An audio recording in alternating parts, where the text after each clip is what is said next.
É um gosto recebê-los no Centro de Estudo de História Local e Regional Salvador Dias Arnaud, hoje online, e vamos começar a sessão ouvindo um poema de António Arnaud,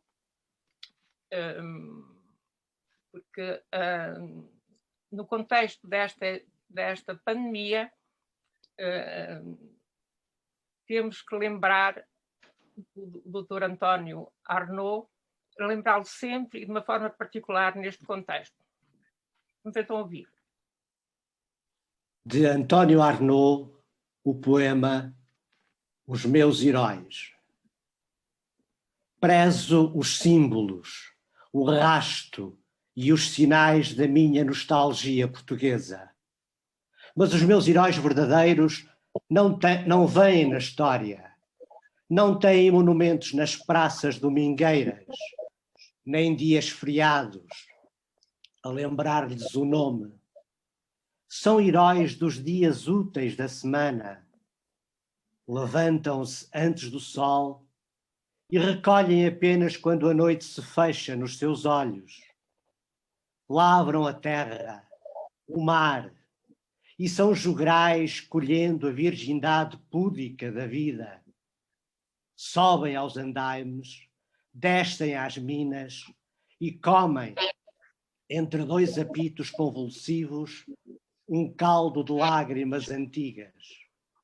São os construtores do meu país à espera, mouros no trabalho e cristãos na esperança, famintos do futuro, como se a madrugada fosse seara imensa, apetecida, onde o sol desponta nas espigas sobre o casto silêncio da montanha. Obrigada. Vou dar agora a palavra ao neto do Dr. Salvador Dias Arnaud, Salvador Manuel Arnaud, que é membro da direção do Centro de Estudos de História Local e Regional Salvador Dias Arnaud, e a cuja generosidade ocorre esta sessão e a criação deste centro. Generosidade no sentido de que nos disponibilizou a biblioteca, o acesso à biblioteca do seu avô. Faz favor, Salvador Manuel. Muito obrigado, doutora Margarida. Muito boa tarde a todos. Foi de facto uma grande surpresa o início desta sessão. Além de extraordinariamente bem declamado, o poema do Dr. António Arnaud, que eu não o conhecia, ouviu com toda a atenção e particularmente tocante e particularmente emocionante. Foi de facto uma grande surpresa. Gostava de aproveitar esta oportunidade, naturalmente, para cumprimentar todos os presentes e para me congratular, uma vez que desde da efeméride que assinalámos no passado dia 24 de novembro, que completou 10 anos de existência o Centro de Estudo de História Local e Regional Salvador Dias Arnaud. Agradeço as palavras de introdução da doutora Margarida, mas obviamente que o projeto não é o mérito meu, ou não é só o mérito meu, é mérito de todas as pessoas envolvidas, e gostaria de destacar aqui, naturalmente, a figura da nossa coordenadora científica, a doutora Margarida Sobral Neto, que tem sido uma pessoa que tem levado, desde o início de todo este projeto, o centro com um entusiasmo extraordinário. Para além disso, queria também enaltecer o papel da Câmara Municipal de Penela, que obviamente que foi determinante em todos estes 10 anos. Pena é estarmos a passar o tempo que estamos a passar, mas acho que também já temos que virar a página e deixar de entrarmos neste registro de lamúria que não resolve problema nenhum. Temos que olhar para a frente com esperança, sendo certo que melhores dias virão e a ansiedade começa cada vez mais a apoderar-se de nós, no sentido de nos podermos reencontrar todos fisicamente. Podíamos agendar, logo que fosse possível, uma sessão no local, em Penela, no espaço, na casa, perante a biblioteca, onde pudéssemos reviver todos estes 10 anos que acho que foram extremamente motivadores, também, naturalmente, como em tudo na vida, com alguns erros também que foram cometidos e outros que poderão ser comatados, no sentido de projetarmos os próximos 10 e os outros 10 e um futuro adequado à realidade. E termino passando a palavra à doutora Margarida, com o desejo de que esta sessão corra. Estou certo que vai correr da melhor forma. O doutor Cristóvão já não é a primeira vez que nos brinda sobre este tema, sobre a Casa de Aveiro. Hoje, em concreto, um tema extremamente mais específico e extremamente interessante, e estamos todos ansiosos para poder ouvir. E uma vez mais me despeço no sentido de desejar voltar a estar convosco fisicamente em breve. Muito obrigado. Boa tarde. Boa tarde, Salvador Manuel. Eu queria referir que este poema é um poema do Dr. António Arnaud, mas eu também o selecionei pelo facto de, na concepção de história do seu avô, ser uma concepção de história que não tem como objetivo apenas o estudo dos heróis, ainda que devido às circunstâncias do tempo, o seu avô foi obrigado a fazer uma história dos heróis, mas foi o iniciador da história local académica em Portugal. E, portanto, o conceito de herói era um conceito que se identifica com o de António Arnaud e expresso no poema. Então tenho agora o gosto de dar a palavra ao Sr. Presidente da Câmara de Penela, Luís Matias. Faz favor, Dr. Luís Matias. Muito boa tarde a todos. Queria começar por cumprimentar a professora Margarida Sobral Neto, agradecendo-lhe melhoradamente estes 10 anos de dedicação ao Centro de Estudos de História Local e Regional do professor Salvador Dias Arnaud. Dizer-lhe que sem si, obviamente, não tinha sido possível termos estes 10 anos de atividade. Nos últimos tempos, obviamente, muito condicionados e diminuídos pelo momento complexo que atravessamos, do ponto de vista de saúde pública e da necessidade de colocarmos as necessidades de distanciamento social à frente de outras vontades. E, portanto, também não deixa de ser um desafio de nós percebermos como é que podemos ou devemos colocar o nosso património cultural, a nossa história local, os nossos seminários e estes diálogos sobre a história local noutras plataformas. Eu acho que é também, digamos, uma oportunidade de chegar a mais pessoas. E não acaba por ser também, de alguma forma, entusiasmante que estejamos hoje, neste sábado, mais de 30 pessoas a assistir a estes diálogos, com a possibilidade depois de muitos mais poderem ouvir aquilo que foi o que vai ser esta tarde de discussão e diálogo sobre a nossa história local. E, portanto, não poderia deixar de, quando comemoramos mais de 10 anos já de atividade, agradecer à professora Margarida Sobral Neto. É uma década, não sei se já dá para fazer história, mas se não formos nós, alguém certamente a fará e o seu nome será gravado em letras maiúsculas. Muito obrigado, professora. Depois ao meu querido amigo Salvador, todo o entusiasmo que coloca na atividade deste Centro de Estudos. Ele é verdadeiramente um despertador que nós temos e que nos obriga, quando nós podemos estar mais esquecidos, a lembrar a importância da história, da cultura e da memória coletiva nos nossos tempos. O avô dele era também médico, ou melhor, inicialmente ele era médico. Portanto, depois apaixonou-se pela história e nestes tempos esquisitos que vivemos, eu gostaria, na pessoa do professor Salvador, de também, obviamente, agradecer o esforço e a dedicação de todos os profissionais da área da saúde que têm ajudado a que Portugal, enfim, passe menos mal e os portugueses passem menos mal neste período. E, portanto, não deixa de ser também interessante recordar aqui a figura do professor Salvador Arnaud como um insigne historiador e também como médico de formação. Coisa raríssima, certamente. Mas, enfim, o professor Salvador era uma figura ímpar e também ela muito rara, e por isso é com muito orgulho que nós, a Câmara Municipal, em associação com a Universidade de Coimbra e a família do professor Salvador Dias Arnaud, particularmente o Salvador Manuel, que há 10 anos iniciámos este percurso, que tem valorizado muito a nossa história, tem permitido a reflexão, a discussão daquilo que é o nosso património, seja ele material ou imaterial, e isso é muito importante, percebermos a história para compreendermos o presente e para prospectivarmos o futuro. E por isso é que estas sessões são tão interessantes e necessárias. O tema de hoje é um tema muito interessante, coloca Penela no centro da discussão sobre aquilo que era o domínio senhorial da Casa de Aveiro, e portanto eu estou desejoso também de aprender mais. O Cristóvão é uma pessoa que tem colaborado muito também com o Centro de Estudos, eu agradeço sempre a sua disponibilidade e o aperfeiçoamento dos seus estudos, particularmente no que diz respeito a Penela, porque, enfim, muito saberemos, mas muito ainda teremos que conhecer.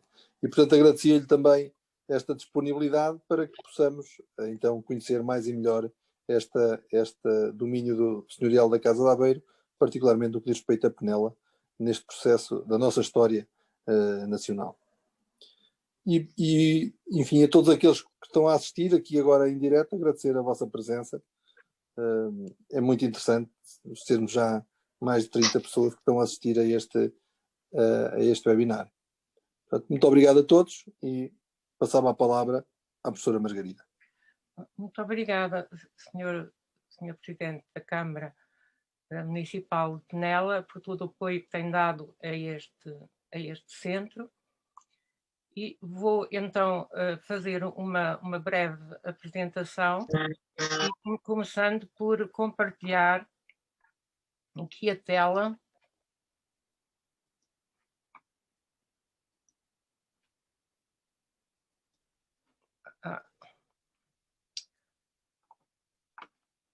Acho que não consigo.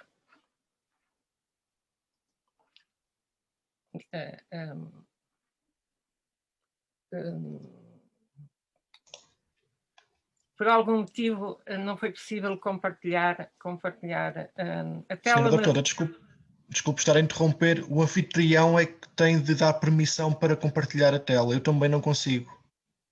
Então ainda bem, eu depois posso fazer. Então vamos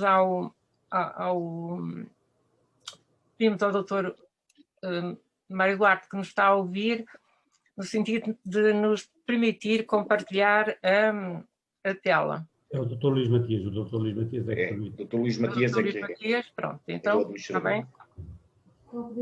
Bem, enquanto este problema se resolve, também não é muito importante para mim, agora será importante para o Cristóvão. Portanto, o patrono, como já foi referido, o patrono do Centro de Estudos de História Local e Regional foi o professor Dr. Salvador Dias Arnaud, que iniciou a sua carreira académica tirando o curso de Medicina, exerceu há alguns anos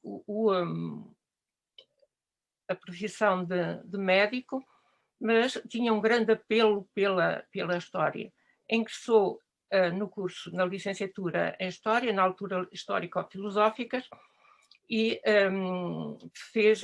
concluiu com uma tese de licenciatura com a média 19 valores. Assim, em 1952, foi convidado para integrar o corpo docente da Faculdade de Letras da Universidade de Coimbra. O Dr. Salvador Dias Arnaud, como eu já referi há pouco, foi um grande medievalista, nomeadamente destacam-se os estudos sobre a crise de 1383 e 85. Esse tema constituiu o objeto dos seus trabalhos académicos, mas tinham um grande interesse pela história local, foi inovador nesse campo. Começou por estudar, claro, a história local da sua terra. Ainda estudante de medicina, apresentou uma comunicação interessantíssima e de grande qualidade sobre o floral medieval de Penela, e foi investigando sobre Penela. Para além disso, introduziu outros temas que na altura não estavam de forma alguma na agenda historiográfica, como estão agora, como é a história da alimentação. Foi efetivamente o Dr. Dias Arnaud que iniciou esse campo. Quanto ao centro, o centro surgiu de uma parceria entre a Faculdade de Letras da Universidade de Coimbra, que eu represento, a família Salvador Arnaud e a Câmara Municipal de Penela. A missão deste centro é uma missão que tem uma componente de investigação histórica, e temos presente aqui na audiência o nosso conferencista de hoje, o doutor Cristóvão Mata, que iniciou a sua investigação e a sua tese de mestrado sobre Penela, e foi a partir desse estudo sobre Penela que descobriu o papel de Penela, o papel da Casa de Aveiro em Penela, e esta conexão entre a Casa de Aveiro e Penela. E temos também aqui na plateia o João, que fez também um relatório no âmbito da política cultural autárquica sobre uma localidade, uma freguesia de Penela. Mas este centro é sobretudo um centro de transferência do saber, portanto, de divulgação do saber. E daí a sua articulação com a Faculdade de Letras e com o Centro de História da Sociedade e da Cultura. Não quero alongar mais para falar na missão do Centro de Estudos. Vou fazer uma breve apresentação do Cristóvão. Portanto, o Cristóvão é licenciado em História, fez o mestrado em História, como referi, a sua tese de mestrado é sobre o poder local em Penela na época moderna, e fez o seu doutoramento também sobre a Casa de Aveiro. Portanto, o tema que vem hoje aqui apresentar. Só uma breve.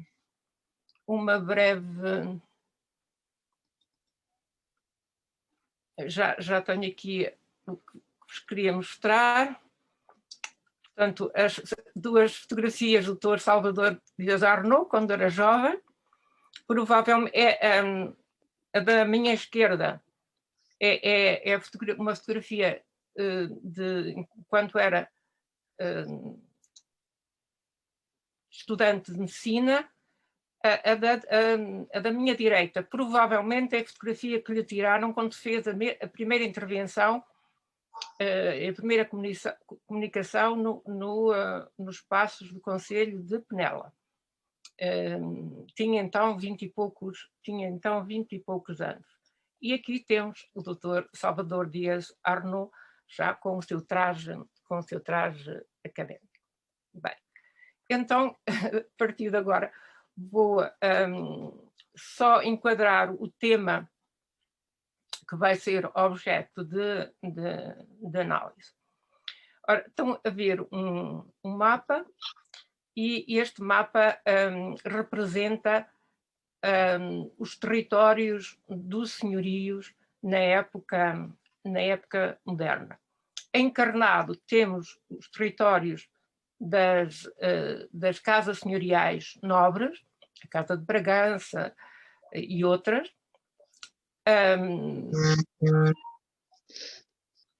A verde temos os senhorios eclesiásticos, no caso, por exemplo, do Mosteiro de Santa Cruz de Coimbra, ou o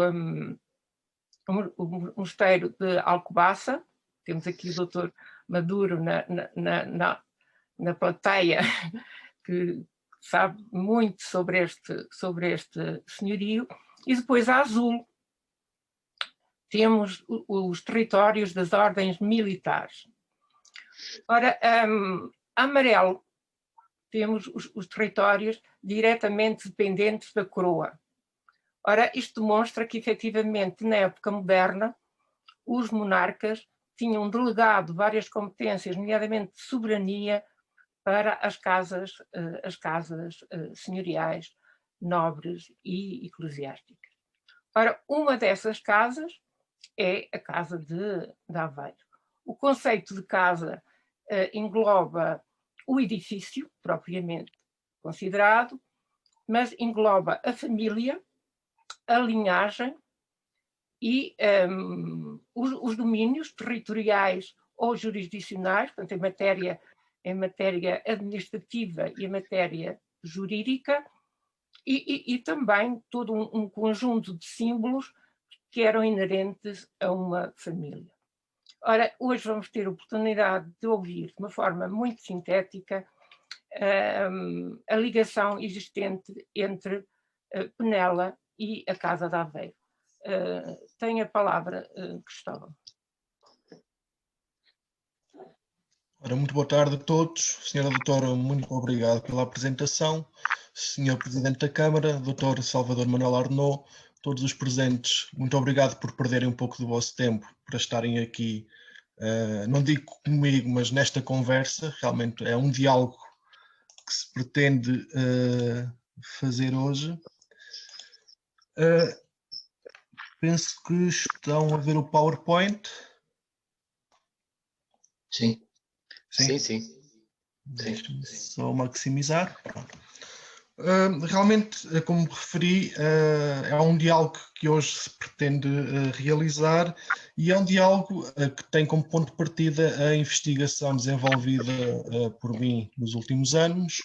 Primeiro no âmbito da minha dissertação de mestrado, sobre a Câmara e as variações de Penela na época moderna, que deu o mote para que eu continuasse no doutoramento a estudar sobre uma das principais famílias aristocráticas da época moderna, focando-me sobretudo na sua imensa e complexa estrutura económica e jurisdicional, nomeadamente a Casa de Aveiro.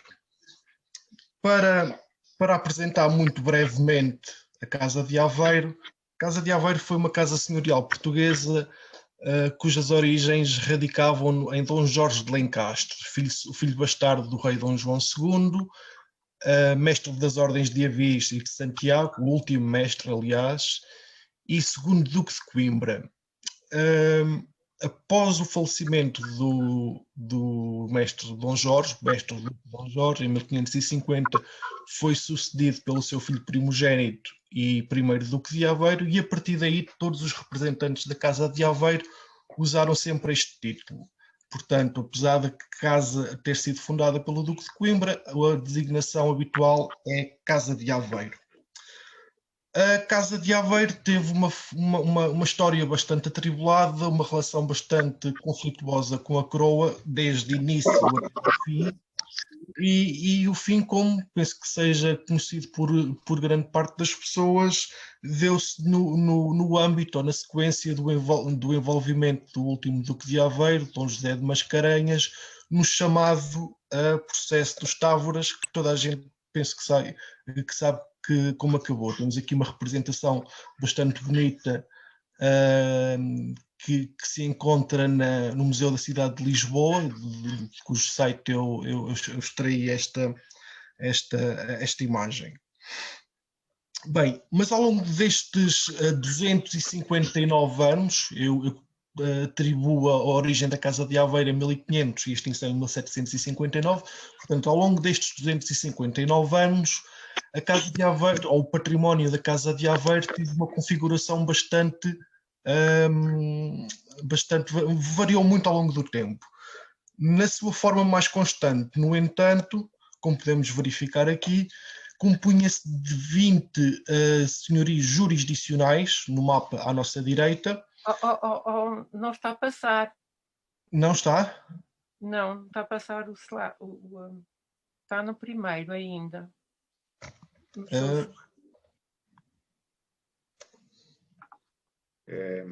Cristóvão, tem que clicar em ativar a edição. Está a ver em cima? Ativar a edição. Deixe-me só... ativar Essa a parte edição. Exatamente. Pronto, Agora já estamos a ver, já estamos a ver. Pronto. Agora já estamos, sim. Deixe... Isso.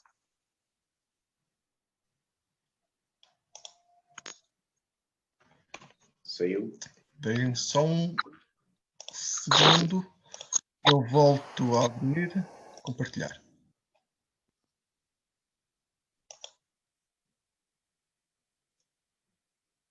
Ok. Pronto, aparece agora a execução das tábuas. Sim. Senhora doutora, aparece já o slide? Pronto, Sim, aparece. aqui como eu referi, Está bem. como eu referi, a extinção da Casa de Aveiro deu-se no âmbito do processo dos Távoras, que teve o desfecho que todos conhecemos, e temos aqui esta bela reprodução que é possível consultar no Museu da Cidade de Lisboa, inclusive é no site. Aqui assim esta figura identificada como M seria Dom José de Mascarenhas da Silva Lencastre, sétimo e último Duque de Aveiro. No entanto, como eu depois continuei, apesar de todos os representantes da casa terem utilizado o título de Duque de Aveiro, o seu património foi variando bastante ao longo do tempo. Na sua forma mais constante, mais ou menos entre 1596 e 1745, a Casa de Aveiro compunha-se por cerca de 20 senhorias jurisdicionais, como podemos observar no mapa à direita. Estes senhorios jurisdicionais, todavia, não correspondiam necessária nem exatamente com a origem geográfica das suas rendas.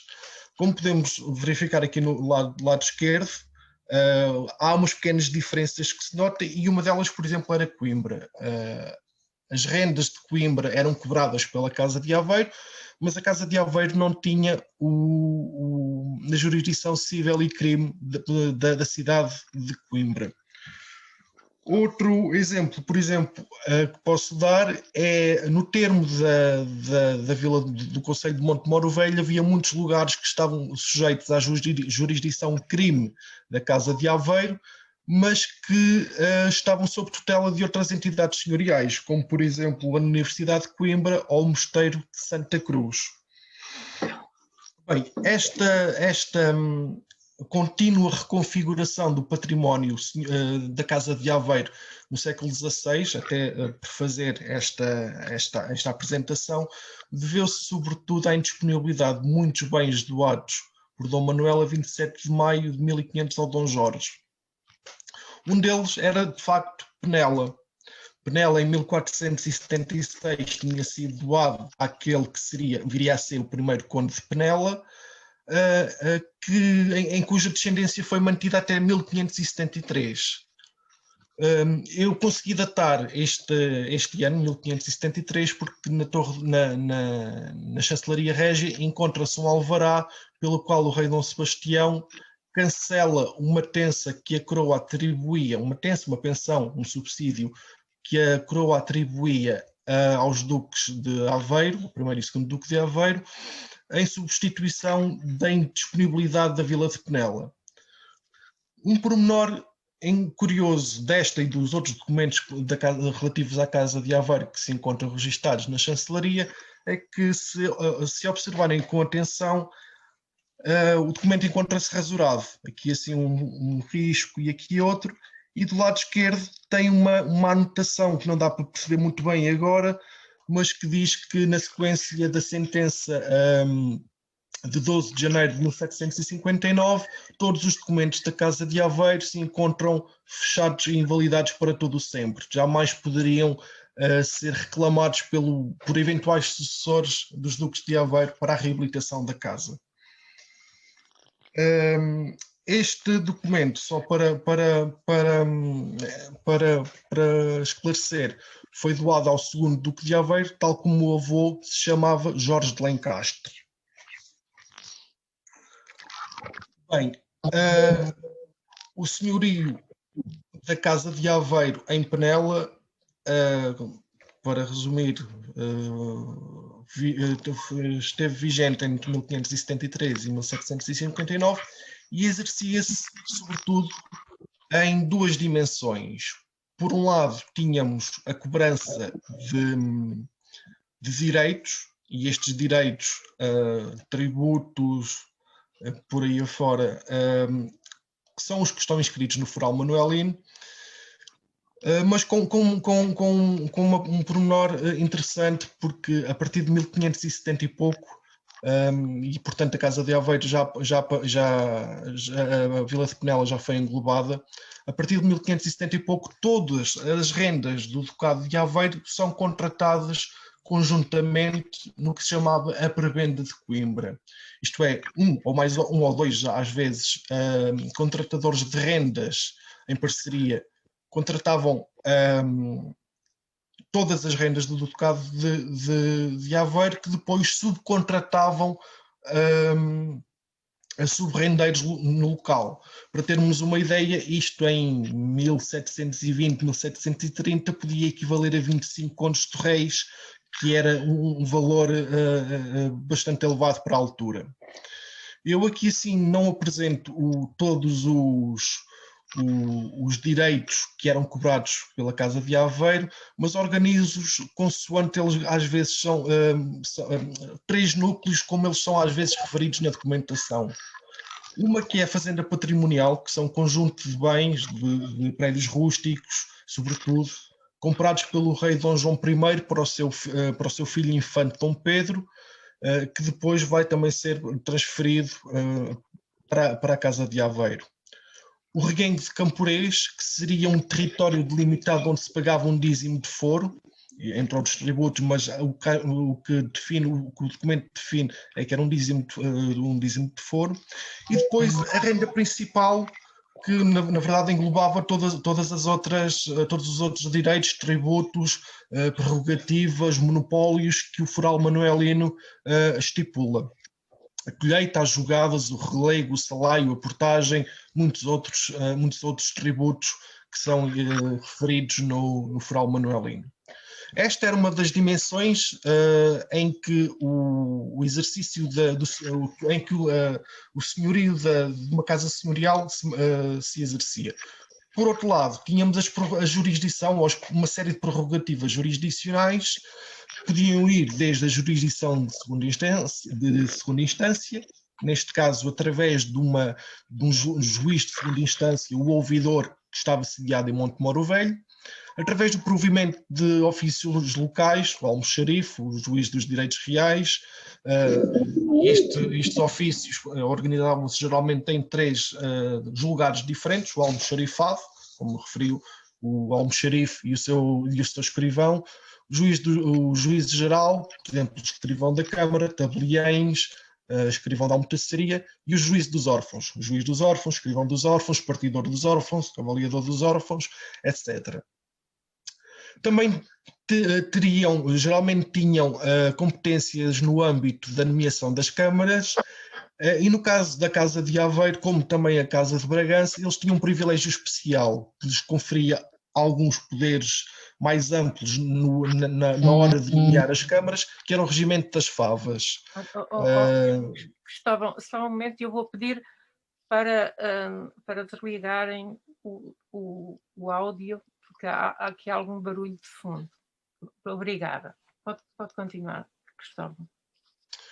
A nomeação das câmaras fazia-se, como eu referi, através do regimento das favas, em que permitia nomear ou designar, apurar a partir das eleições feitas localmente, os 2 juízes ordinários, 3 vereadores e um procurador.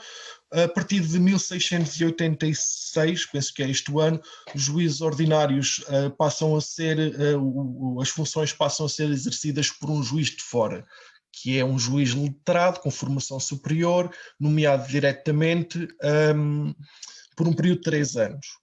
Além destes direitos, temos, por exemplo, o direito de padroado, que tem uma dupla dimensão. Por um lado, permitia que os senhores da terra recolhessem parte do rendimento de uma igreja, que consistia sobretudo em dízimos, e por outro permitia a apresentação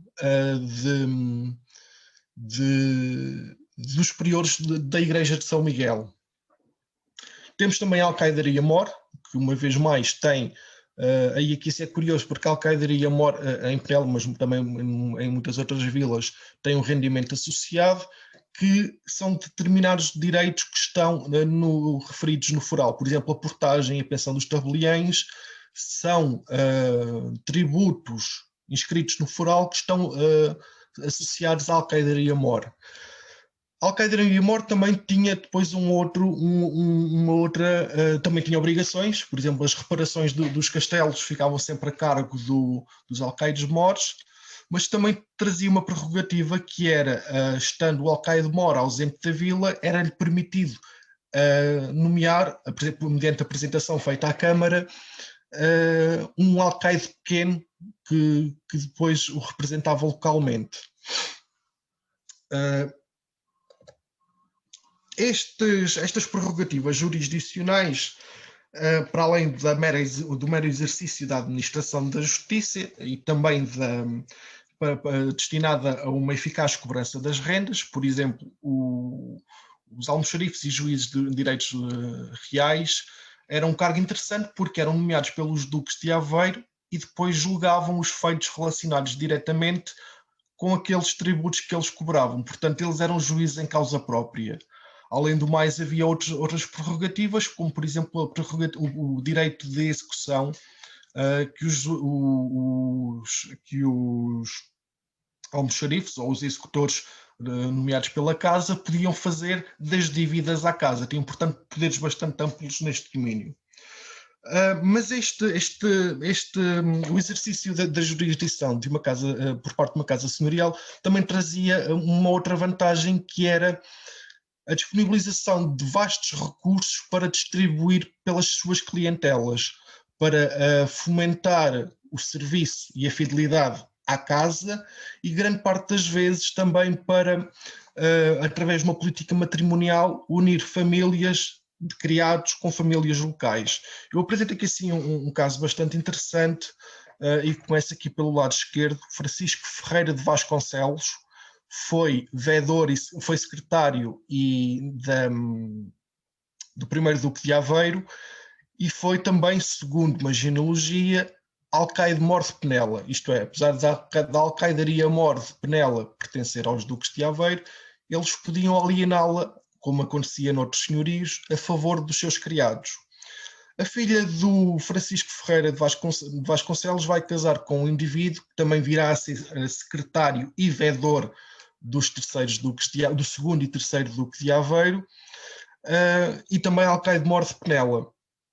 E isto aqui, assim, agora vou entrar um pouco nesta família para mostrar como vários recursos institucionais podiam ser utilizados para remunerar serviços e fidelidades.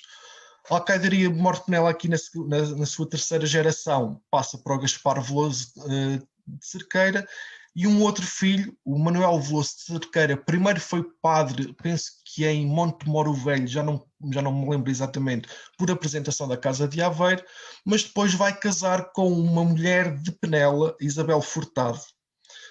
Sobre o pai dela não sei grande coisa, sei que o Martim Vaz Regueira, seu avô, foi escrivão dos órfãos. Tio desta Isabel Furtado, João de Azabuja Regueira, serviu como moço da Câmara e guarda-roupa dos terceiros Duques de Aveiro e depois foi ser almoxarife e escrivão da Câmara em Monte Moro Velho, e um primo dela, Sebastião Miranda Ribeiro, foi ouvidor em Monte Moro Velho, depois de ter servido também como juiz ordinário em Penela. Na descendência destes Manuel Vasconcelos Veloso e Isabel Furtado, temos o António Vasconcelos Veloso, que, tal como os seus antepassados, vai ser vedor do 5º Duque de Aveiro e alcaide mor de Penela. Depois sei que a alcaidaria-mor passa para Gaspar Veloso Cerqueira, seu sobrinho, que será o último alcaide-mor desta família, que irá renunciar à alcaidaria-mor por volta de 1707. Ora, estas relações de sociabilidade eram o que permitiam, estas relações clientelares eram o que permitia à Casa de Aveiro, como a outras casas senhoriais, controlar grande parte das vezes as câmaras, o que era bastante importante, uma vez que as câmaras eram as câmaras que grande parte das vezes contestavam ou podiam contestar os abusos senhoriais em diversas matérias, através do direito de nomeação das câmaras, e tendo uma base de apoio local que era recompensada por isso, com cargos e outras mercês, as câmaras eram mais domesticáveis. Por exemplo, eu agora apresento aqui sim, são uns dados para o período entre 1640 e 1673.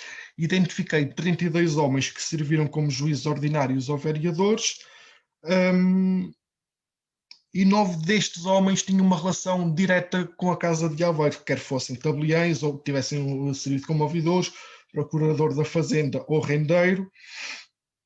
Para o período seguinte, temos 48 homens a servir de vereador, neste período já não há juiz ordinário, e 8 deles vão também ter uma relação direta com a Casa de Aveiro, mas aqui eu tenho mais cautelas que na altura do meu mestrado não tive, porque correspondem, grande parte deles, a um período em que a Casa de Aveiro era administrada pela coroa. Esta aqui, assim, será uma outra história. Mas posso dar um exemplo curioso, que é o de José Neto Arnaud Salazar Sarmento, que serviu como vereador em 1755 e a 9 de agosto deste mesmo ano vai ser nomeado ouvidor de Montemoro Velho, ou seja, ouvidor do Ducado de Aveiro, e será o último ouvidor da Casa de Aveiro antes da extinção da casa e de toda a estrutura senhorial em que se sustentava. Para terminar, apresentava só aqui assim, uma fotografia antiga que o Dr. Mário disponibilizou à Dra. Margarida, por sua vez me disponibilizou a mim, para mostrar aquilo que seriam as grandes estruturas materiais do domínio senhorial de uma casa senhorial. Por exemplo, à esquerda temos o castelo da Alcaidaria-mor, mas também a igreja de São Miguel, da qual eles eram padroeiros e cujos parcos eu conheço relativamente bem porque consegui levantar as cartas de apresentação no arquivo da Universidade de Coimbra. Ao centro, o que seria o Palácio da Casa de Aveiro em Penela, e é curioso vê-lo, porque é o sítio onde hoje em dia está localizada a Câmara. É curioso vê-lo porque existe um documento muito interessante que eu muito carinhosamente chamo de Memórias Senhoriais, que foi encomendado pelo último Duque de Aveiro depois do terremoto, e é por causa disso que eu lhe chamo Memórias Senhoriais, à semelhança das Memórias Paroquiais.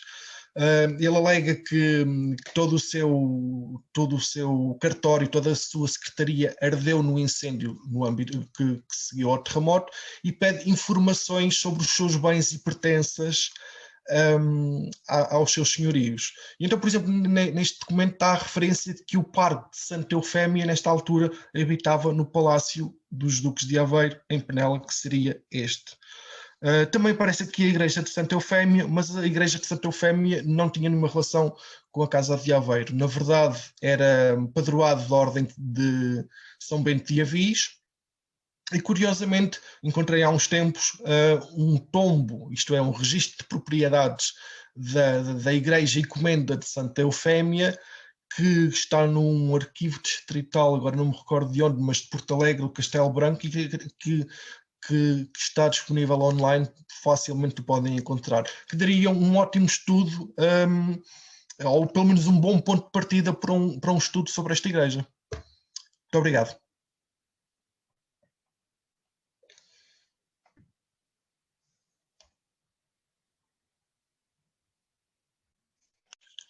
Senhora doutora, não consigo ouvir. Eu estava a dizer que podia tirar o slide, tinha o som fechado. Bem, Cristóvão utilizou aqui alguns conceitos que são mais especializados na área da história. Quando se fala em senhorio territorial ou domínio territorial, estamos a reportar-nos ao domínio sobre os recursos naturais, a terra, a água, e o domínio sobre esses recursos significava rendas que a casa recebia. Já quando falamos em direito jurisdicional na época moderna é uma simbiose entre administrativo e jurídico. Portanto, a Casa de Aveiro tinha amplos poderes a nível jurisdicional, o que lhe permitia apresentar vários oficiais, por exemplo, em Penela, ou ter um ouvidor que exercia as mesmas funções do corregedor, mas era nomeado pela Casa. O outro aspecto que é interessante é esta procura pelo domínio senhorial de Penela, porque é que diversas casas senhoriais pretendiam ter, vamos dizer, uma tutela sobre Penela. Isso permite também explicar aquele longo conflito que existiu no século XVI entre o Conde de Penela e a Casa de Aveiro. O Conde de Penela não queria abdicar dos seus direitos que tinha em Penela. Ora, isto significa que Penela era uma vila que tinha um alto valor simbólico, porque tinha sido palco da Reconquista, né, com os seus dois castelos de Penela e do Germanelo, tinha sido terra do infante Dom Pedro, e, portanto, tudo isso tornava Penela uma vila com um estatuto simbólico muito elevado. Bem, o Cristóvão acabou a sua apresentação através de uma fotografia antiga de 1935, penso que 1935, portanto é anterior às obras que foram feitas no castelo, à intervenção que foi feita no castelo no tempo do Estado Novo. E mostrou-nos o que seria o edifício do Palácio da Casa de Aveiro em Penela. E eu perguntava-lhe se tem conhecimento de algum membro da Casa de Aveiro que estanciasse em Penela, tenha vivido algum tempo, pelo menos, em Penela. Tenho, para um caso, a certeza que estiveram cá, e há uma outra hipótese. Por volta de 1570, quando o Dom Sebastião vem a Coimbra, penso que 1570, 1569, o Dom Sebastião vem a Coimbra, que até se dá aquele episódio bizarro de ele depois abrir a campa do rei Dom João II e ter obrigado o Dom Jorge II, Duque de Aveiro, a beijar-lhe a mão, já ao cadáver passar de 70 e tal anos.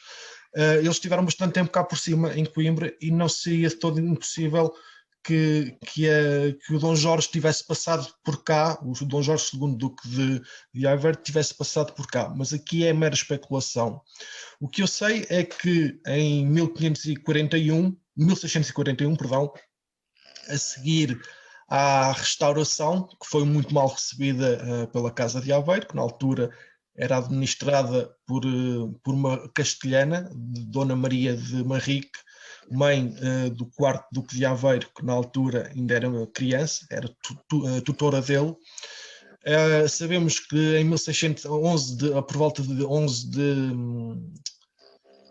de dezembro de 1640, ela se fechou no castelo de Setúbal com 600 homens.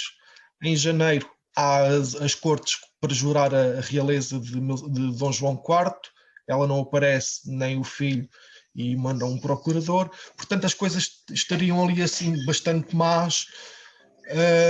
e ela é expulsa na altura viviam em Azeitão, Setúbal, ela é expulsa daí e são enviados para Penela, onde ficam cerca de 1 ano.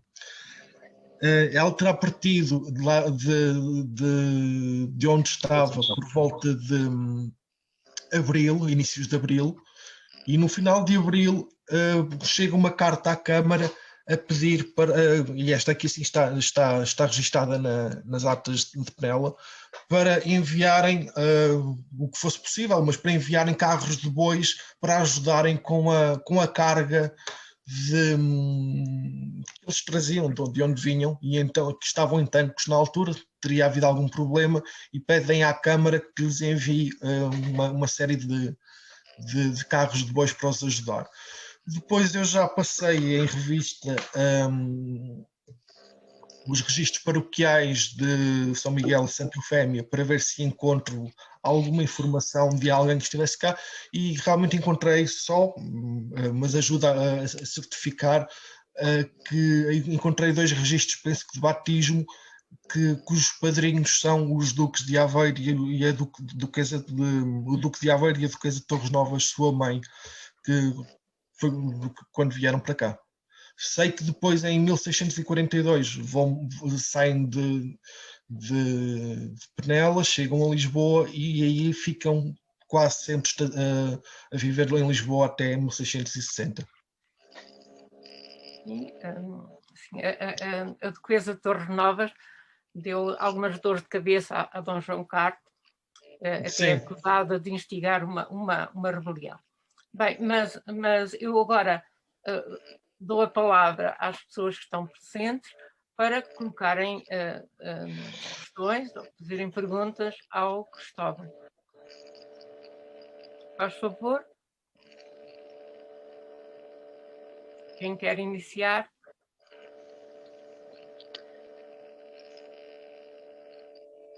Eu gostava de aproveitar essa oportunidade, se fosse possível. Estão-me a ouvir? Sim, sim. Tu?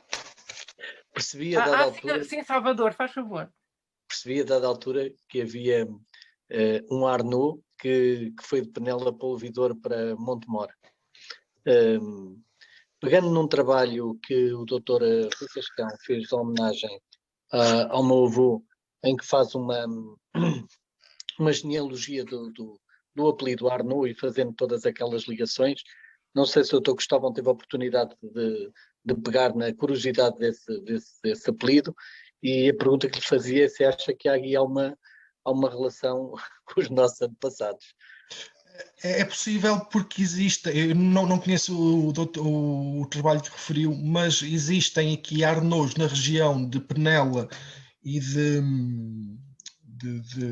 da Lausanne, também pertencia à Casa de Aveiro, que eu encontro-os desde 1500 e pouco, e curiosamente são uns casos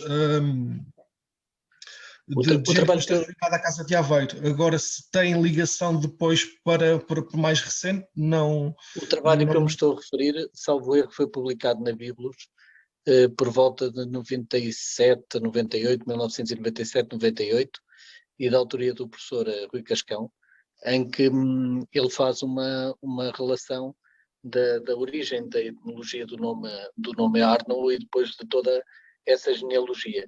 E chega aí a um conjunto de famílias que vão desde a Covilhã até precisamente Montemor, em que há uma incidência muito forte aqui na zona de Lausanne, Penela, como falou, e até na Sertã. E pronto, e foi isso que me chamou a atenção, e era essa pergunta um bocadinho.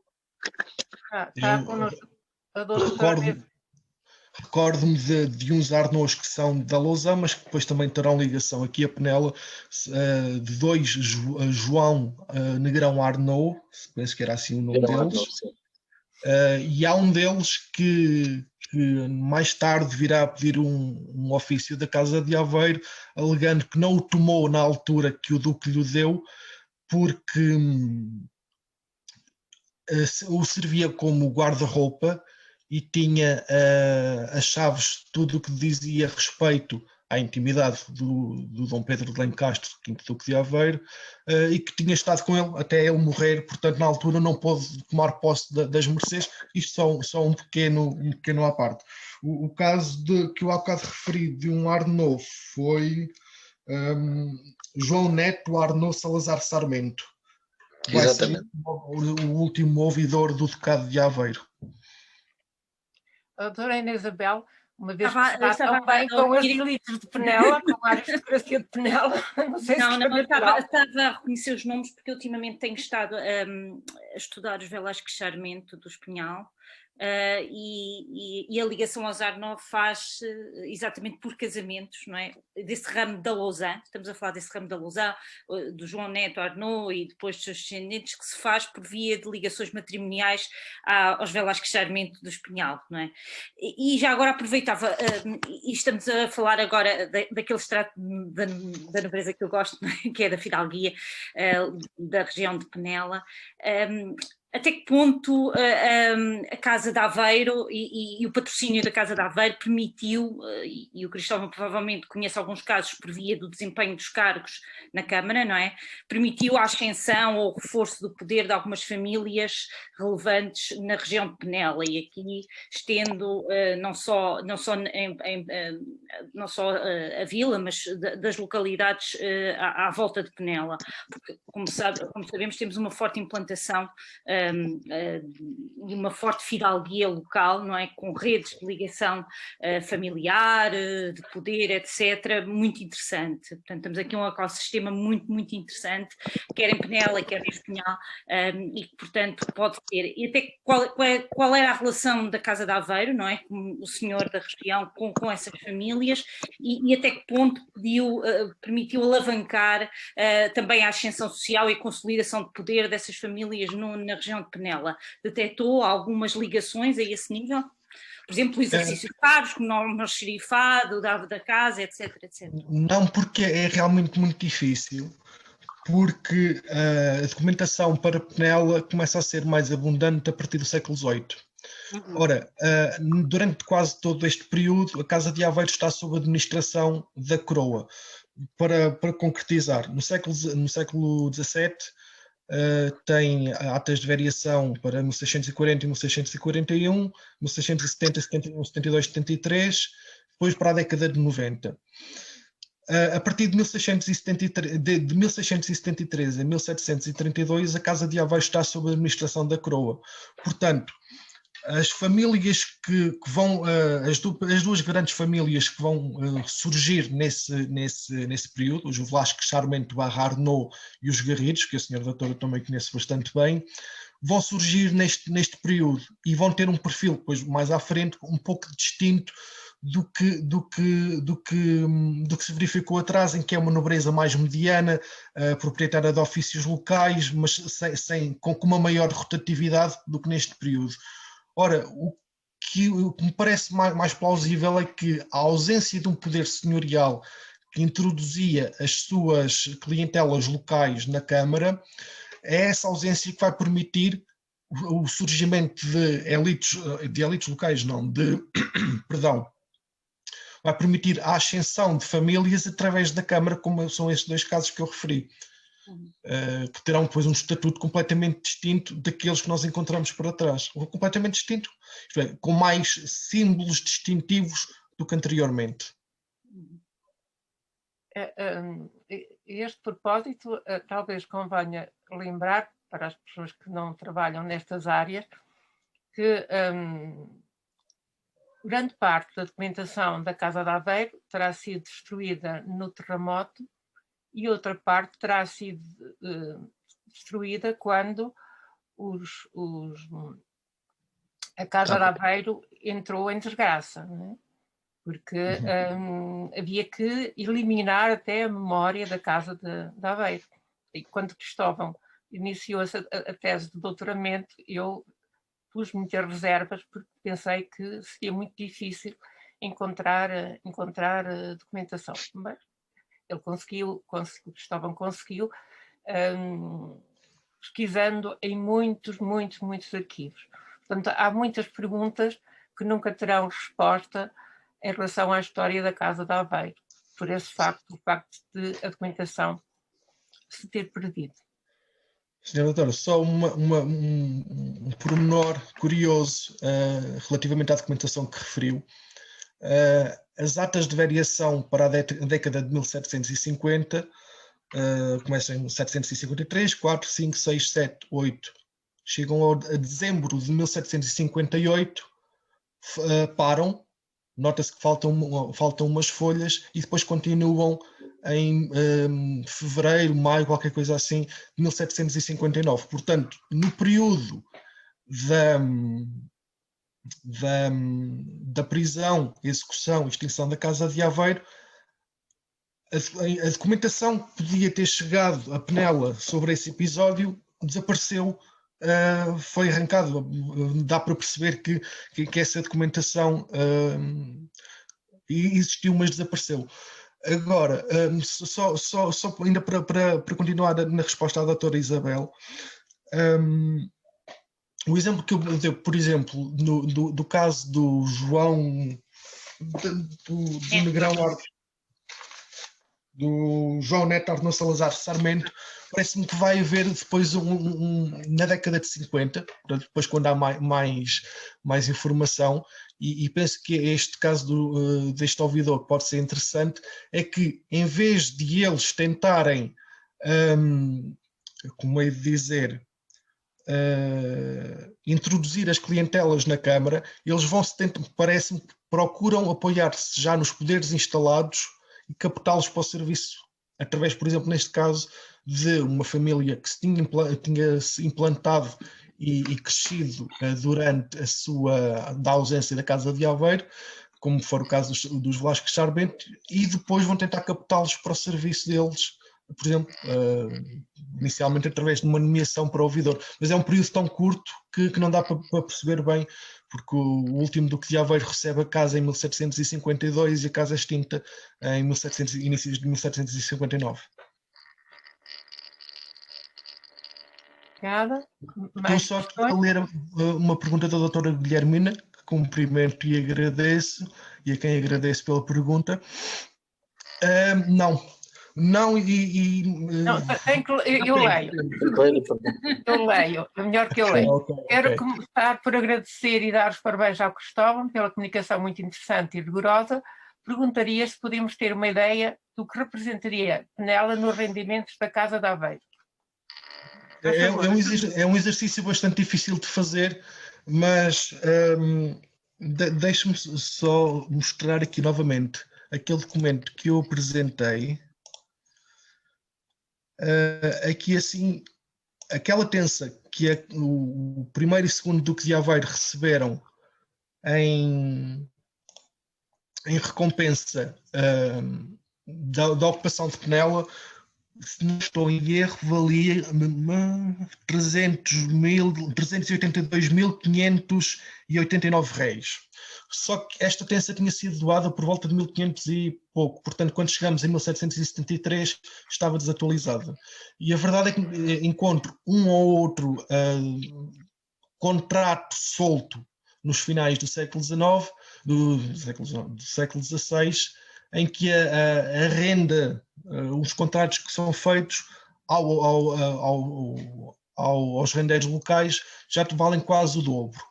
Mas depois há o problema de eles serem contratados na prebenda. Infelizmente não conheço nenhum contrato da prebenda, nunca encontrei nem no cartório notarial de Coimbra, em Lisboa nem sequer tentei procurar, porque era mesmo procurar uma agulha no palheiro, mas encontro, por exemplo, para o século XVIII, o que se chamava as folhas de pagamento da prebenda. E aí assim o que aparece são os valores globais. Podem em alguns casos referir que rendas é que são incluídas, que terras é que são incluídas, mas nunca é especificado o valor de cada terra ou o valor de cada renda de cada terra no conjunto da prebenda. A prebenda, só também uma pequena curiosidade, com a extinção da Casa de Aveiro, a prebenda continua a ser contratada até 1800, à volta de 1820, um pouco antes, creio eu. Manterá uma administração autónoma e existem os livros de contas da prebenda a partir de 1761, qualquer coisa assim. Mas é como digo, não está nada discriminado por terra nem por renda. Não sei se... E daí não poder ter uma conclusão, não é? Não. Sim. Valeria algumas centenas, dependendo do período, mas para o século XVIII, umas centenas ou mais de um conto de reis, mas é muito difícil de estabelecer uma proporção. Sim. A este propósito, portanto, a Vila de Penela teve esta ligação à Casa de Aveiro, mas esta ligação, como eu há pouco referi, era uma ligação e uma tutela muito pretendida pela Casa de Aveiro.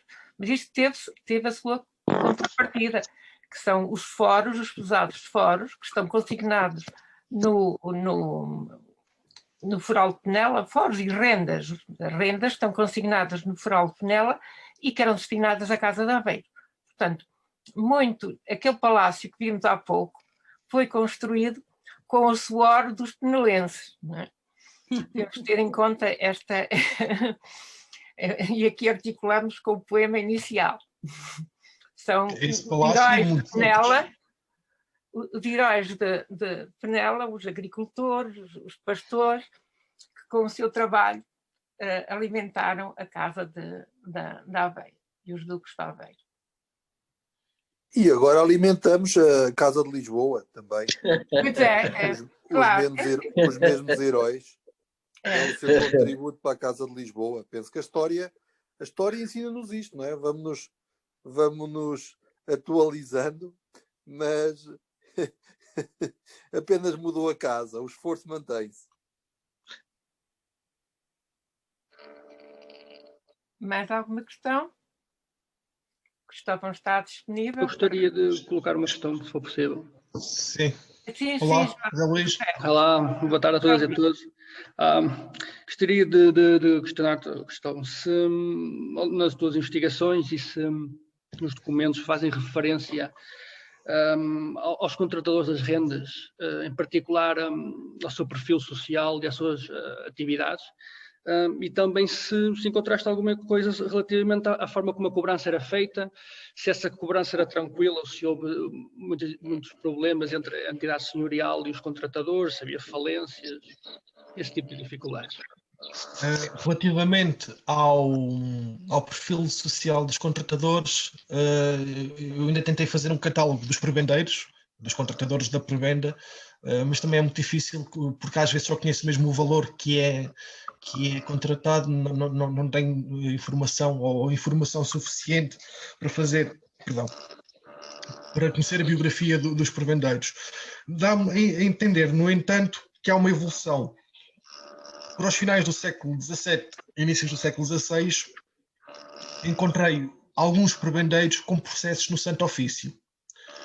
Poderá dar a entender que neste período os prebendeiros teriam seriam cristãos novos, possivelmente ligados ao empréstimo de capitais, oficiais mecânicos com algum capital disponível para fazerem alguns negócios, não sei. Para o século XVIII já é um pouco diferente. Há entre 1730 e 1759, grande parte dos contratos da prebenda são contratados por um indivíduo que o nosso colega e amigo Diogo conhece bastante bem, um capitão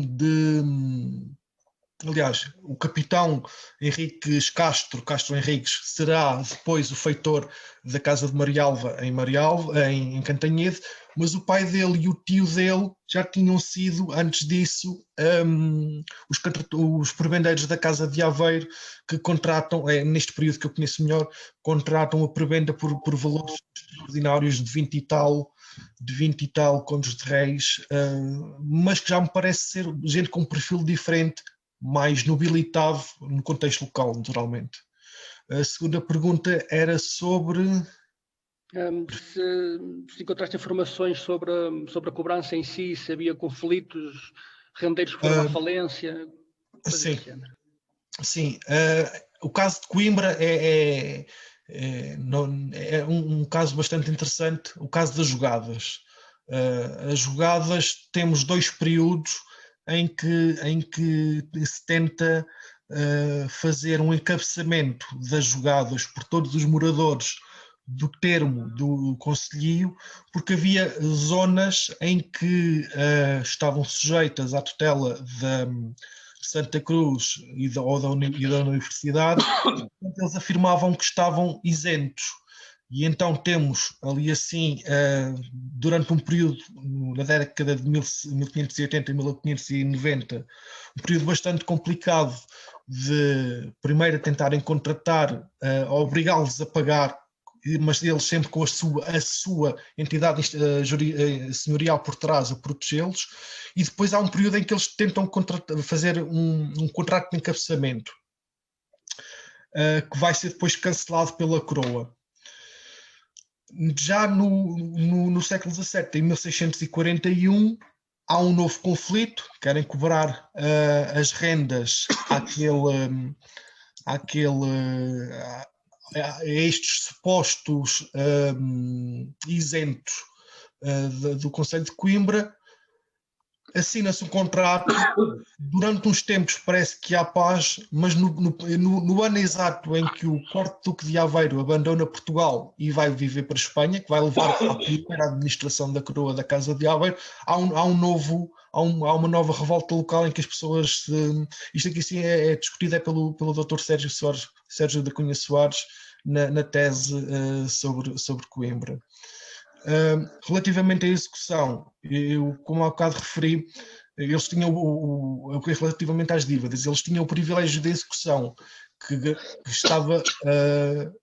era conciliado com o privilégio de julgar sobre as rendas. Portanto, era um privilégio bastante temido por parte dos rendeiros. E há um documento que eu encontrei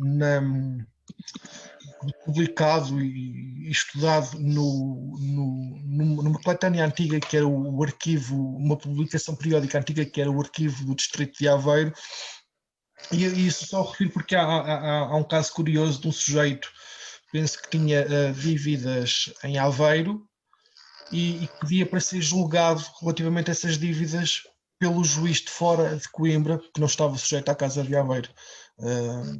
Mas pronto, é o único caso que eu posso dar, porque eles queriam executar as dívidas e cobrar o que ele tinha e que não tinha, e então ele pede um juiz mais imparcial para resolver a situação. Bem, só para enquadrar aqui este tema, que pode ser estranho para muitas pessoas, o que acontece é que na época moderna as casas senhoriais não tinham uma estrutura que lhe permitisse fazer cobrança direta de rendas e, portanto, contratavam a cobrança por 3 ou por 4 anos. E, portanto, a contratação de rendas era um ramo de negócio. É um ramo de negócio. Portanto, os contratadores eram, por norma, mercadores, homens de negócio, lavradores abastados. Portanto, tinha vantagens para casas senhoriais, porque definia-se um determinado montante em vigor durante 3 anos ou 4 anos. Portanto, as casas senhoriais tinham uma previsão de receitas, mas para as populações que pagavam, ficavam mais oneradas por este sistema. Portanto, o caso da prebenda de Coimbra é um conjunto de rendimentos que estavam anexos à prebenda, chamada prebenda, e que eram cobrados também por um prebendeiro. Às vezes, este regime trazia problemas, como no início do século XVIII, em que faliu em que faliu o prebendeiro da Santa Cruz de Coimbra, o prebendeiro da Universidade, e não foi possível recuperar a renda, o montante que tinha sido contratado. E, portanto, sobretudo a Universidade passou um tempo muito difícil, porque tinha tido colocado todos os ovos no mesmo cesto. Portanto, mas isto é um ramo de negócio, é um ramo de negócio ligado à contratação das rendas. Só de uma observação, senhora doutora, porque realmente é curioso. Eu, quando comecei a consultar o cartório notarial de Lisboa, de Coimbra, comecei a reparar que as principais entidades senhoriais da zona faziam contratos de prebenda. Santa Cruz, o Bispado, a Universidade, a Casa de Aveiro, mas não conheço mais nenhum caso para o restante país de entidades senhoriais que contratassem todas as suas rendas num único contratador. Uma especificidade regional, parece-me. Porquê? Não sei. Porque esse infortúnio que tiveram os contratadores e consequentemente os senhorios nos inícios do século XVIII tem a ver com alterações climáticas. O ano 1709 foi um ano muito frio e prejudicou as colheitas. E, portanto, os contratadores de rendas tinham feito os contratos em anos anteriores e não previam que oscilações climáticas tão grandes. E, posteriormente, são, por exemplo, as invasões francesas. Não é? A Universidade e outras casas senhoriais tinham contratado a cobrança de várias rendas a um só rendeiro, depois com as invasões não foi possível cobrar e eles foram todos à falência. Né? E depois a Universidade, claro, sobretudo a Universidade tinha meios jurídicos para o fazer, fez execução das rendas e por vezes as viúvas ainda ficaram com dívidas para pagar. Portanto, o sistema tinha tanto podia funcionar como vantajoso para os contratadores de rendas, como desvantajoso. Doutora, só mais uma observação aqui assim na sequência de um comentário que a doutora Guilhermina faz. Muito obrigado pela resposta. Eu posso dizer que no que toca a dotes de casamento que a Casa de Aveiro atribui a pessoas de Penela, Montemor e Aveiro, continuam a ser atribuídos mesmo depois da casa ter sido extinta. Agradeço a informação, porque realmente esta foi uma dos investimentos tendentes a captar as fidelidades locais que foi feito pela Casa de Aveiro. Aliás, pela generalidade das entidades senhoriais, mas no caso da Casa de Aveiro, o primeiro Duque de Aveiro, quando morre em 1571, no seu testamento estipula que sejam doados um X de dotes para órfãs das terras do Ducado de Aveiro, mas também criam uma outra obra interessante, que é Pensas para estudantes pobres, estudantes de teologia pobres, naturais dos seus senhorios. Eu no caso dos dotes a órfãs, ainda comecei a levantar os registros de casamentos em São Domingos de Coimbra, de Santa Justa de Coimbra, que eram os dotados eram casados em São Domingos, da qual a Casa de Aveiro era padroeira. Sobre as tensas, eu não tenho as tensas para estudantes, não tenho grande informação, mas parece-me ser o mesmo que em Espanha se fazia, que era financiar os estudos de jovens pobres dos seus senhorios, possivelmente depois encaminhando-os para servi-los, para servir a própria casa como juiz de fora ou ouvidor em algumas terras. E, de facto, uma das principais características que vamos encontrar quando se estabelece o perfil social do juiz de fora e ouvidores da Casa de Aveiro é que grande parte deles são naturais, uma boa parte deles são naturais das terras da Casa de Aveiro. Agora, só para concluir, lembrei-me agora de um caso interessante de um juiz de fora de Aveiro, o Diogo Napo Peçanha, que em 1605 virá a ser acusado pelo Santo Ofício porque aparentemente vendia informações aos cristãos novos de Aveiro de que estavam a ser perseguidos pelo Santo Ofício, que o Santo Ofício os ia buscar, e então acabou ele por ser preso. Não sei depois que destino teve, sei que há mesmo as denúncias de que ele recebia dinheiro para informar os cristãos novos de Aveiro de que iam ser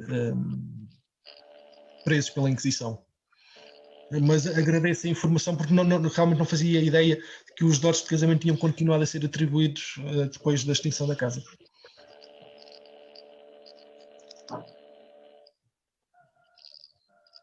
Só um pequeno pormenor, é que esta concessão de dotes ou de esmolas aos estudantes pobres e que lhes permitiam tirar o curso, fazia parte também de toda a simbologia das casas senhoriais e da generosidade que era muito bem vista ao tempo. Quanto mais generoso fosse um nobre, mais poder eventualmente tinha, mais reconhecimento social tinha. Faz parte de todo o ecossistema em que estamos a analisar. Sim, o facto dos casamentos se celebrarem em São Domingos de Coimbra, isto é, naquele edifício atualmente na Rua de Sofia, em frente ao Pingo Doce, não era inocente.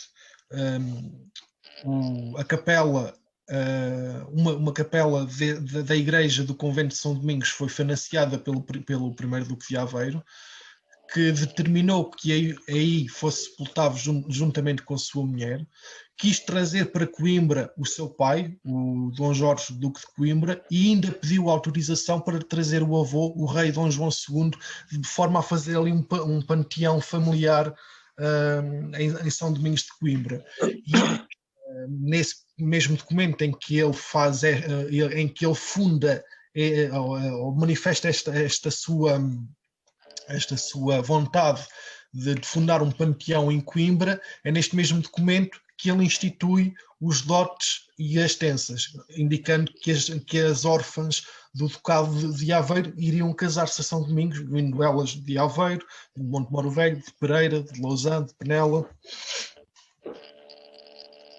A propósito desta intervenção agora do Cristóvão, isto vem em linha com um dos nossos objetivos em termos de história local, que é, de alguma forma, tornar visível ou visíveis as memórias que estão invisíveis e de alguma forma, povoar de pessoas os edifícios, não é? Nós olhamos para os edifícios, alguns bem conservados, outros em ruínas. O caso de São Domingos, que virou comercial. Centro comercial, não é?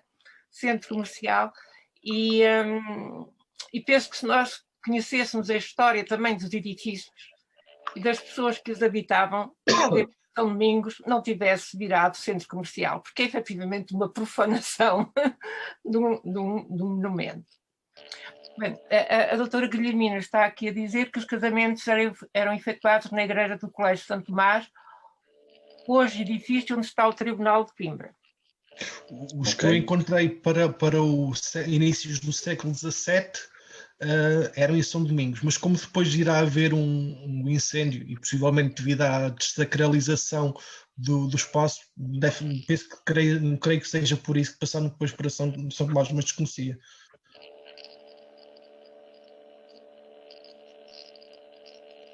Mais alguma questão?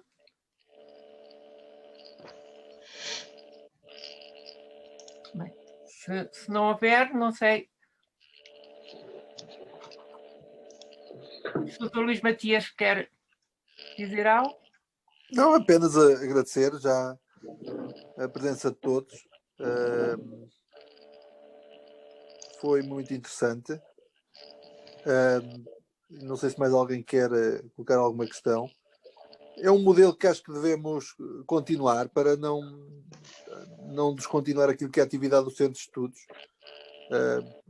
e porque de alguma forma permite que mais pessoas possam assistir também, no conforto das casas, e não deixa de ser também uma forma de estimular a participação de outras pessoas, melhorando naturalmente aquilo que são os nossos mecanismos de comunicação, que acho que é importante, porque seria interessante que mais pessoas pudessem acompanhar estes seminários. Muito obrigada, Dr. Matias. Completamente de acordo. Doutor Salvador, por favor. Não, completamente de acordo. Acho que, de facto, foi uma experiência extremamente interessante. Foi a primeira vez, não é, que utilizamos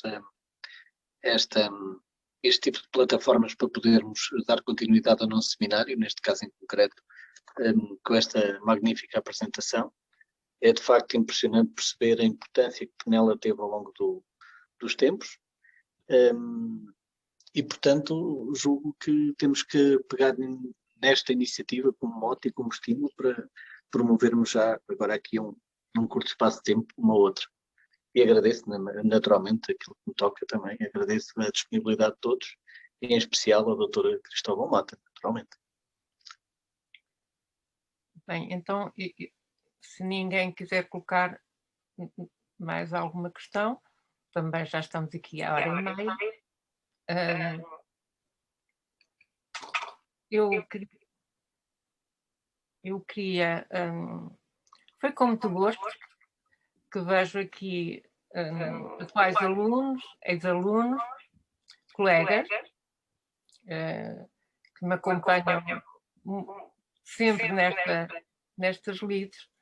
Foi efetivamente um gosto, particular gosto, vê-los, e nesse sentido agradeço ao Dr. Salvador Arnaud e ao Dr. Matias, ao Dr. Rui Cione, à Dra. Maria Paula, ao Dr. Mário Duarte, toda esta colaboração para estas iniciativas que me dão muito, muito gosto. Obrigada. Nós agradecemos também. Muitos parabéns aos organizadores e ao Cristóvão, obviamente, e à professora. Obrigada. Parabéns. Obrigada. Muito obrigado, é sempre um prazer. Então,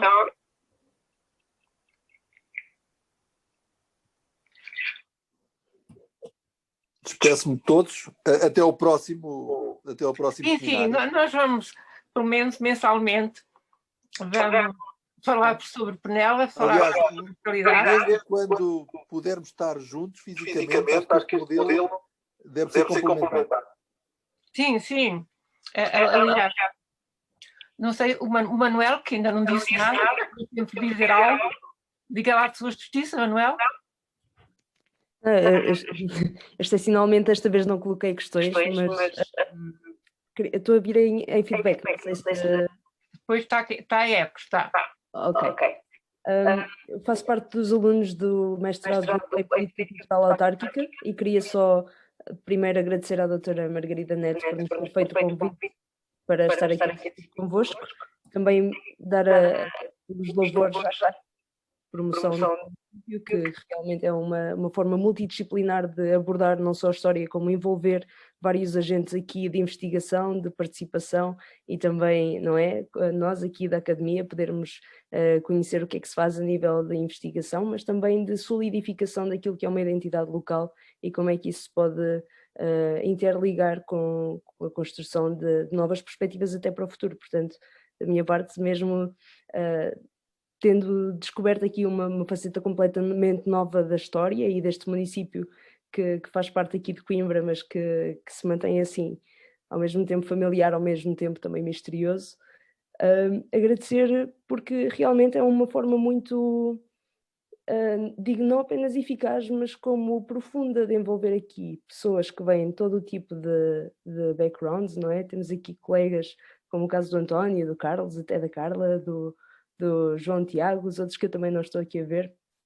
Alguns que nem sequer são de Coimbra, alguns que vêm de áreas tão distintas como o estudo artístico ou mesmo o envolvimento no desenvolvimento local. E para nós, claro que é uma grande honra saber o que é que se faz de bom à nossa volta e também poder aspirar com o nosso mestrado em Política Cultural Autárquica um dia vir a ter uma contribuição assim, poder estar em eventos semelhantes nos municípios onde nos calhar vir a trabalhar ou poder ajudar, porque é uma forma, lá está, não apenas de desenterrar aqui memórias que explicam o porquê dos sítios, o porquê dos ditos, o porquê das identidades, não é? Como é que a própria dinâmica social foi evoluindo, como é que isso deu origem à forma como as pessoas que hoje lá vivem ou que de lá herdaram a sua identidade familiar até, como é que se construíram, o que é que foram ouvindo, o que é que foram conhecendo, como é que os espaços se relacionam. Temos aqui o conceito da psicogeografia, que é a ligação emocional com os locais também. Sim, sim. Então, poder assistir a uma sessão destas é também criar uma ligação emocional com os espaços. Ou seja, esta é mais uma camada de informação que eu pessoalmente acabei de adquirir em relação à Penela, mas acima de tudo acho que este evento tem aqui estas várias áreas a agradecer e a louvar da parte de todas as pessoas que a organizaram. Portanto, mais uma vez, doutora Margarida, muito obrigada pelo convite. Foi com muito gosto que estive aqui. E a todas as pessoas que organizaram, parabéns pelo vosso trabalho exemplar. Não querem intervir? Olha, temos também aqui o rebento da Andreia. Estamos a captar cada vez públicos mais novos, isto é bom sinal. Pois é, já viu o privilégio. O privilégio. Bem, então, para a próxima teremos mais participação. Eu acho que nós encontramos aqui uma forma de comunicar também muito interessante aqui por Zoom, mas também muito, muito interessante. Que não seria talvez possível noutros contextos. O Carlos não poderia talvez vir da Meda, o Tiago de Oliveira das Meios e o Maduro de Leiria, implicava deslocação, não é? A doutora Ana Isabel também de bastante longe e, portanto, o Cristóvão, que agora está por Lisboa. Portanto, é uma forma de nos reunirmos sem poluirmos o ambiente. Portanto, obrigada, doutora Margarida. Tá. Uma palavra só para saudar a iniciativa e, sobretudo, dizer como é importante, não é? Aquilo que há pouco sublinhar aquilo que estava a dizer, não é? E o que acontece em Penela, acho que é um caso exemplar de se irem recuperando memórias dos sítios, memórias que estão soterradas numa história longuíssima e riquíssima, como é a do território de Penela, não é? É que nos traz sempre muitas surpresas e que é quase um laboratório, não é? Para o que se passa noutros pontos do país. Vamos encontrar aqui uma presença senhorial forte, não é? Com ligações ao poder municipal, às elites locais, uma elite local fortíssima, não é? Com projeções no tempo durante séculos, não é? E isso é quase um pequeno laboratório, não é? Estava agora a ouvir a questão dos dotes, não é? E penso que isso mereceria um estudo, perceber que eram estas moças, não é? Como é que a atribuição desse dote influenciou os seus percursos, etc. Seriam estudos, ainda há aqui muitos estudos para fazer, não é? E para perceber, e portanto ainda há muita informação a ser desbravada, mas sobretudo como é importante, não é? Esta ligação à comunidade. Estamos aqui muitos estudiosos, etc., mas é importante também trazer a comunidade para partilhar e para desenvolver a sua história, e estes projetos de história e de redescoberta de raízes acho que são fundamentais até para a coesão identitária local, não é? E para o desenvolvimento local, e isso é muito interessante, e acho que o trabalho feito tem sido um trabalho exemplar nestas parcerias que nós aqui vimos, não é? Entre o centro, entre uma família muito relevante, que é a família Arnaud, e a Câmara Municipal, que tem tido um papel exemplar ao longo dos tempos na utilização da história, não é? Mostrar como a história e o património são fundamentais na construção da identidade local, e mais uma vez dou aqui os meus parabéns por esta década, não é? É uma década de trabalho que acho que já se pode constituir quase como um estudo-caso, não é? Destas cooperações e da utilização da história também para gerar valor e para gerar identidade. Obrigado. Muito obrigada. Obrigada, Ana Isabel. Obrigado.